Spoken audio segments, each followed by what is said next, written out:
Recollecting through infrastructure. So my research question was, why do humans recollect memory through infrastructure? My claim was that humans utilize infrastructure such as memorials, monuments, and museums to create tangible representations of historical reminiscence, fulfilling cultural, societal, and psychological needs. And it is important for me to reiterate that in this presentation, I am defining infrastructure as more than just roads and buildings, but as places and spaces that support memory, identity, and collective knowledge for society. So we can begin with memorials, which supplements our psychological needs, and memorials often have to do with loss and grief. An example of a popular memorial would be the Tomb of the Unknown Soldier here on my right. And according to the U.S. Department of Defense in 1937, it was created as a space for people to come here to grieve of a family member, friend, or someone who was lost due to the violence of war, who their remains have not been found or have been missing. And ever since then, it has been staffed by a member of the U.S. military 24/7, and no matter the circumstance, the weather, there is always someone there protecting the tomb. And according to the American Psychological Association, there is no normal amount of time for someone to grieve. Everyone grieves differently, and this same philosophy can be applied to infrastructure as well. Everyone interprets it differently. And according to from NDPI, Brady Waggoner elaborates on the connection between memorials and society. He elaborates on how grieving together can shape a community and further promote grieving. And he also adds that by grieving with a community, you can turn this grief into more of a celebration of life. And someone who can really speak on this topic would be Colin Powell. He was an American diplomat and Army officer. He was also the 65th U.S. Secretary of State from 2001 to 2005, and he wrote of memory and democracy. And in his writing, he mentions how he met with the former general of the Soviet Union, Mikhail Moiseev.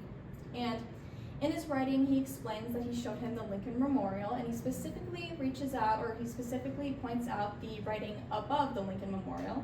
And by doing this, he's exemplifying how America's historic values lie in our memorials. And here is a picture of both of them meeting.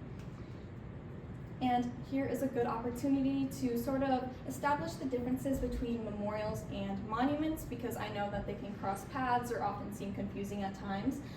But memorials revolve around loss and grief, while on the contrary, monuments are tangible representations of our identity, community, and culture.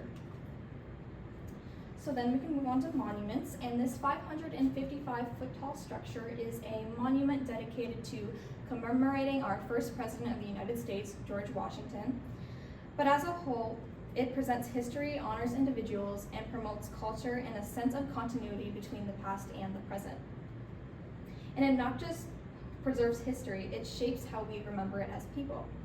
And oftentimes, monuments can often distort how we perceive history, and it can often make people seem more heroic than they actually were. And this is a great example, since according to the African American History Museum, George Washington was involved in the institution of slavery, and it is also assumed that the Washington Monument was built by enslaved people during the Civil War.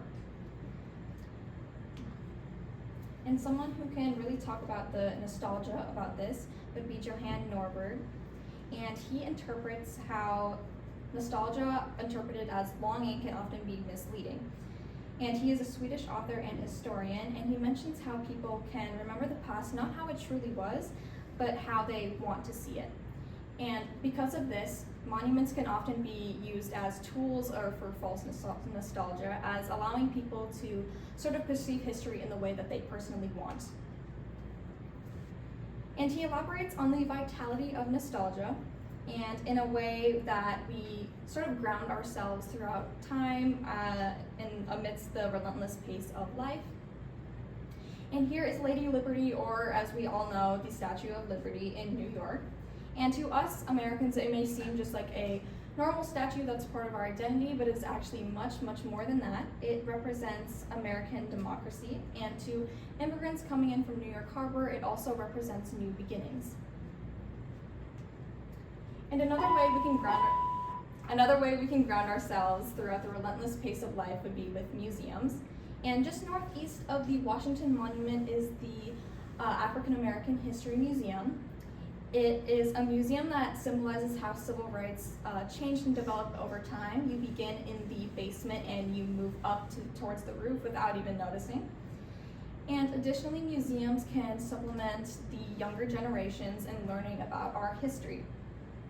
And posted on the MDPI and behavioral science states that museums are the most popular visited cultural attraction in the entire world. And because of this, they are able to cast a wider net and educate a wider variety of people. And they also supplement societal participation within younger generations and just everyone in general. So while the formidable human experience is way too vast and way too large in order to commemorate it in one single man-made structure, let alone we can't even remember our entire lifetime. So although these structures may seem just like tourist attractions, they act as staples in our ever-evolving community. And they humbly remind us of our enlightening past, tireless present, and our promising future. Thank you.